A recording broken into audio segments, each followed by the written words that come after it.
October is Fire Prevention Month, and I've been providing you with hot tips all month long. So why stop now? It's Thirsty Thursday. You're so thirsty, thirsty Thursday. Thirsty for knowledge, thirsty Thursday. Drink it up.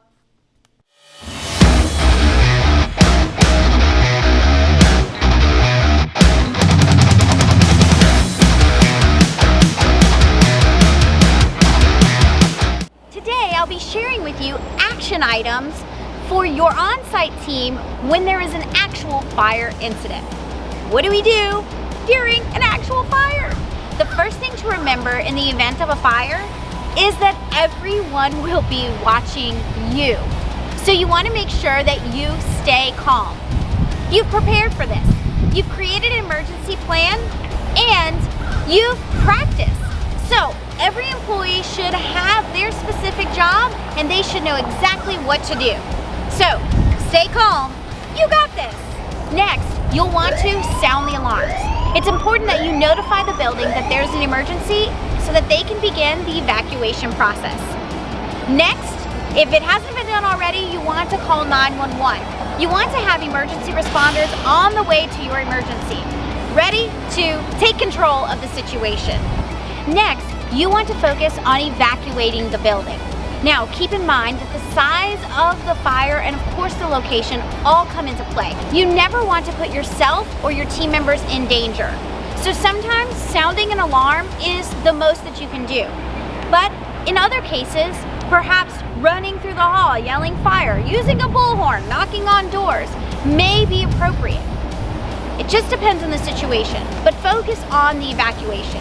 Remember that your emergency plan should have indicated a gathering point for your residents. So you'll want to have an employee at that gathering point to help ensure that they can take note of who has evacuated, that they can work with residents to just help calm the situation, and they can direct the group while emergency responders do their job. There's a couple of things that you're going to want to have on hand once emergency responders arrive. First, you want to make sure that you have keys for all of the apartments in the building, all the storage areas. That way, emergency responders have access to any area behind a locked door. Additionally, you'll want to have a complete resident list on hand. Something that is easily accessible so that you can not only take inventory of who has gathered and evacuated the building, but also let first responders know who might still be indoors. It's important that you have your site plan and building layout available. You'll want to ensure that emergency responders know where utility cutoffs are and that they can easily maneuver through the buildings without much delay. You'll also want to make a list of any residents that you know of that have special needs so that first responders can identify those apartments and ensure that those individuals get the assistance that they may need and can get out of the building. Once first responders has arrived on site, then you want to stay out of their way. Let them do their jobs. And now you want to focus on the residents who have gathered together.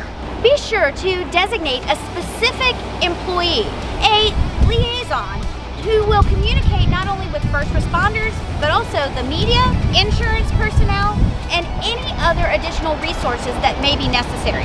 Things like the Red Cross.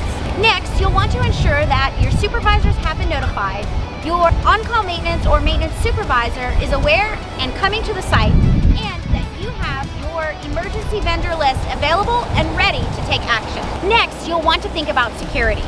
You'll need to have someone to ensure that the first responders have the space that they need and that you're keeping current residents away from the danger. Additionally, once the fire has been extinguished, you'll want to ensure that no one goes in the affected area. Once the immediate danger has ceased and you've accounted for all of your residents, now you'll need to start putting together your reports, taking photos, and documenting statements from residents who might have been involved. It's important to ensure that you get names, phone numbers, contact information, and maybe where your residents will be staying and who their emergency contact is in case you need to speak with them in the future. And of course, depending on the size of the fire, the amount of damage, and your company policy, it may be necessary to help residents find temporary accommodations as a result of fire, smoke, or even the water damage that might occur. In the event of a fire, there's a lot to do on site. There's a lot of different moving parts. There's someone that needs to be in charge of communication. There's someone that needs to be in charge of security. There's someone that needs to be in charge of caring for your residents. There's someone that needs to be in charge of communicating with your upper management. It's important that everyone knows what part they will play, that you have a team that is prepared and a plan in place. I hope that you never have to handle a fire on site. But if you do, remember, stay calm and stick to the plan.